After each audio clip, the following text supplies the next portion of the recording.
शुरू करें। सभी पत्रकार बंधुओं को नमस्कार। अडानी के भ्रष्टाचार को उजागर करने की सजा मुझे 6 महीने जेल के रूप में मिली।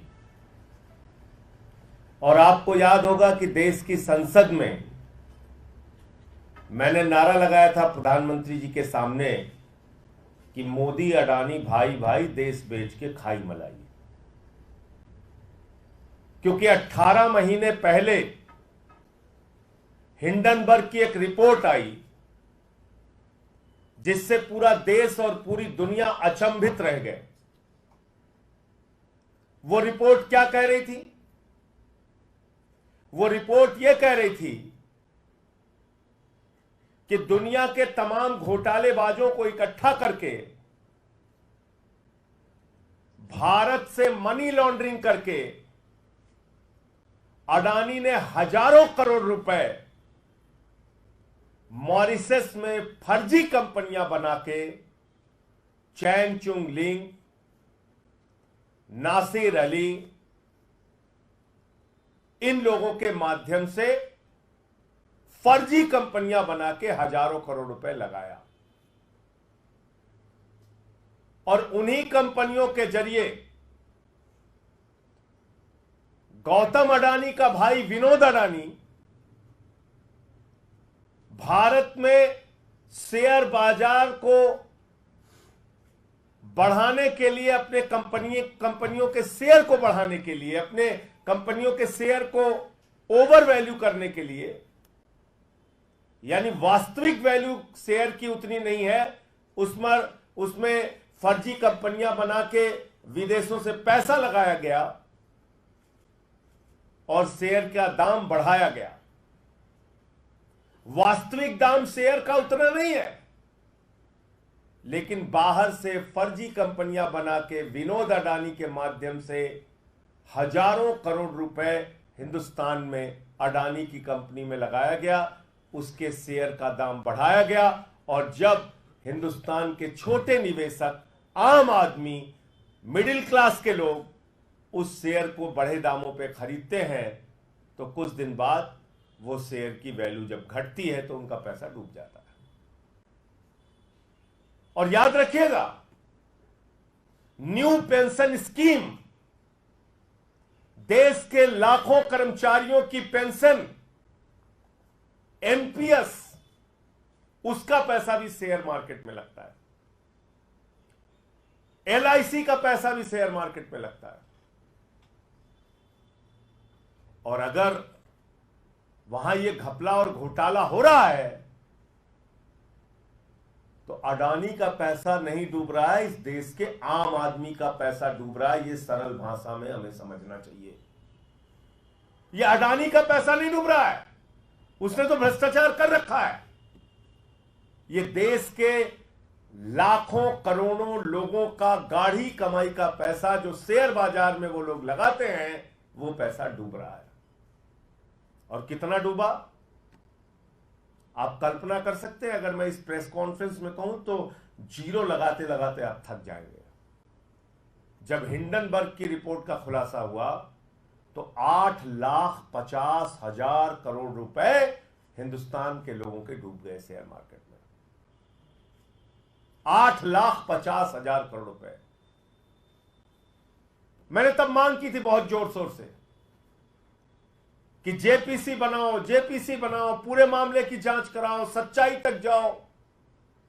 इस देश के लोगों का पैसा डूब रहा है। अडानी ने फर्जी कंपनियां विदेशों में बना के अपनी कंपनियों के शेयर बढ़ाए हैं, उसके दाम बढ़ाए हैं, पैसा गलत ढंग से लगाया गया। खुलेआम ये मनी लॉन्ड्रिंग का मामला है, भ्रष्टाचार का मामला है। एक आवाज नहीं सुनी गई मेरी। मोदी जी ने क्या किया? मोदी जी ने कहा इसको पकड़ के जेल में डालो। उठा के मुझे जेल में डाल दिया गया। 6 महीने में जेल में रहा। जुर्म यही था, मैं फिर दोहरा रहा हूं, वो नारा संसद में, मोदी अडानी भाई भाई देश बेच के खाई मलाई। और आज क्या खुलासा हुआ है? माननीय सर्वोच्च न्यायालय में जब मामला गया माननीय सर्वोच्च न्यायालय ने कहा इस पूरे प्रकरण की जांच सेबी करेगा,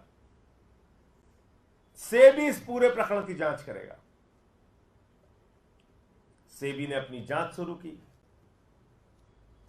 सेबी ने अपनी रिपोर्ट दाखिल की और 2023 के मई महीने में जो रिपोर्ट सेबी ने सुप्रीम कोर्ट में दाखिल की वो बड़ी हास्यास्पद है।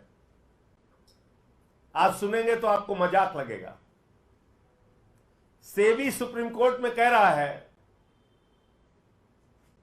कि हम ऐसे जुड़े 13 मामलों की जांच कर रहे हैं और ये कर रहे हैं वो कर रहे हैं, और बाद में कह रहे हैं हमें पता नहीं है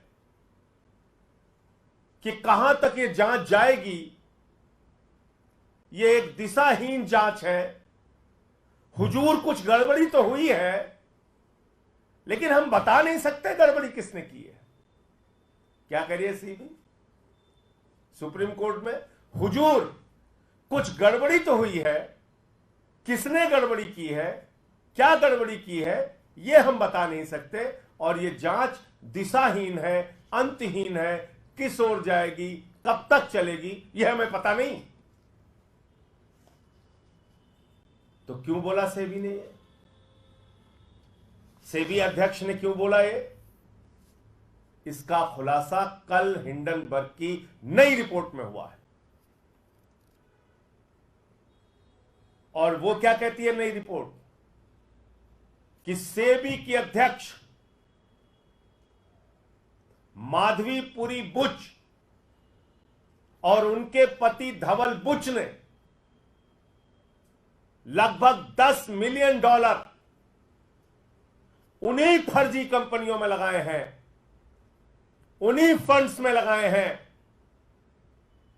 जिसकी इनको जांच करनी थी। यानी जिस भ्रष्टाचार के मामले की जांच सेबी अध्यक्ष को करनी थी,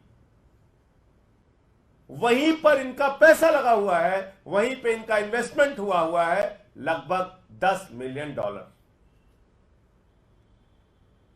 और ये एक विसिल ब्लोअर के माध्यम से इस बात का खुलासा हुआ। आप मुझे बताइए, जिन कंपनियों के, जिनके भ्रष्टाचार के, जिन मामलों की जांच स्वयं सेबी को करनी थी, अगर सुप्रीम कोर्ट ने कहा कि आप जांच करेंगे इसकी, तो माधवी बुच ने क्यों नहीं बताया कि हुजूर मैं जांच नहीं कर सकती क्योंकि हमारा मामला, हमारा पैसा तो और हमारे पति का पैसा तो खुद ही इन फंड्स के ऊपर लगा हुआ है जिसको विनोद अडानी मैनेज करता है, जिसके जरिए हिंदुस्तान के आम आदमी को लूटा जाता है, जिसके जरिए हिंदुस्तान के आम लोगों का लाखों करोड़ रुपए का उनको चूना लगाया जाता है। फिर मैं फिर दोहरा दूं, 8,50,000 करोड़ रुपए शेयर बाजार में 18 महीने पहले इस देश की जनता के डूबे थे, भूलिएगा नहीं। और तब मैंने चिल्ला चिल्ला के कहा था कि यह बहुत बड़ा भ्रष्टाचार है, जेपीसी से इसकी जांच कराओ। और तब मेरी एक नहीं सुनी गई, बल्कि उल्टा मोदी जी ने उठा के हमको जेल में भेज दिया। तो मैं भारत के प्रधानमंत्री से पूछना चाहता हूं, आप भ्रष्टाचार पे बड़ी बड़ी बातें करते हैं, भ्रष्टाचार को खत्म करने की गारंटी देते हैं, भ्रष्टाचारियों को जेल में भेजने की गारंटी देते हैं, और आपने एक तेलंगाना की सभा में कहा था अडानी कांग्रेस को टेम्पू में भर भर के रुपया पहुंचा रहा है। आप देश के प्रधानमंत्री होकर इतना बड़ा आरोप लगाते हैं और जैसे ही आपकी शपथ ग्रहण समारोह होती है, भारत के सेना के सर्वोच्च पद पे बैठे हुए लोग पीछे बैठते हैं, अडानी आगे बैठता है।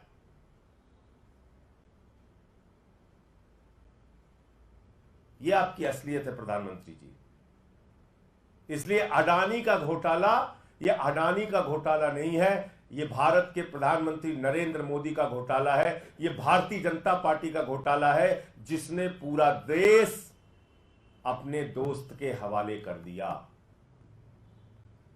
हिंदुस्तान के एयरपोर्ट की जमीन, हिंदुस्तान के सारे, लगभग सारे एयरपोर्ट एक एक करके अडानी को दिए जा रहे हैं। रेल अडानी को, सेल अडानी को, कोयला की खदान अडानी को, गैस अडानी को, पानी अडानी को, बिजली अडानी को, सड़क अडानी को, सीपोर्ट अडानी को। सब कुछ आप एक व्यक्ति के नाम नीलाम करने जा रहे हैं। और आपने प्रभु श्री राम को भी नहीं बख्शा, भगवान श्री राम की नगरी को भी आपने नहीं बख्शा। जो जमीन भारतीय सेना के लिए आरक्षित थी, 13,000 एकड़ जमीन आपने उठा के अपने दोस्त अडानी को दे दिया, अयोध्या में, प्रभु श्री राम की नगरी में। आप ना राम के हैं, ना आम के हैं, ना किसी काम के हैं प्रधानमंत्री जी। आपका एक ही मकसद है, अपने दोस्त के नाम पूरे देश को नीलाम करना। और इसलिए अब ये जो मामला सामने आया है, सेबी अध्यक्ष की सारी जांच बेबुनियाद है, निराधार है, और अडानी के किसी भी मामले की जांच में दी गई, उसकी कही गई बात और रिपोर्ट का कोई मतलब नहीं है जो सुप्रीम कोर्ट में उन्होंने दाखिल किया है। माननीय सर्वोच्च न्यायालय को इसका संज्ञान लेना चाहिए, क्योंकि तथ्य छुपाए गए, सच्चाई छुपाई गई सुप्रीम कोर्ट से। सरकार ने झूठ बोला सुप्रीम कोर्ट में। अब नए खुलासे के बाद उसका संज्ञान लेना चाहिए, नंबर 1। और नंबर 2, ये सारे घोटाले, ये 8,50,000 करोड़ रुपए हिंदुस्तान के लोगों का जो डूबा है, इसके लिए कोई और नहीं, भारत के प्रधानमंत्री नरेंद्र मोदी जी जिम्मेदार हैं। जब तक वो पद पर रहेंगे, तब तक अडानी के मामलों की जांच नहीं हो सकती, अडानी के भ्रष्टाचार की जांच नहीं हो सकती। प्रधानमंत्री में जरा सी भी नैतिकता है तो उनको अपने पद से इस्तीफा दे देना चाहिए। उनको देश का प्रधानमंत्री बने रहने का हक नहीं है।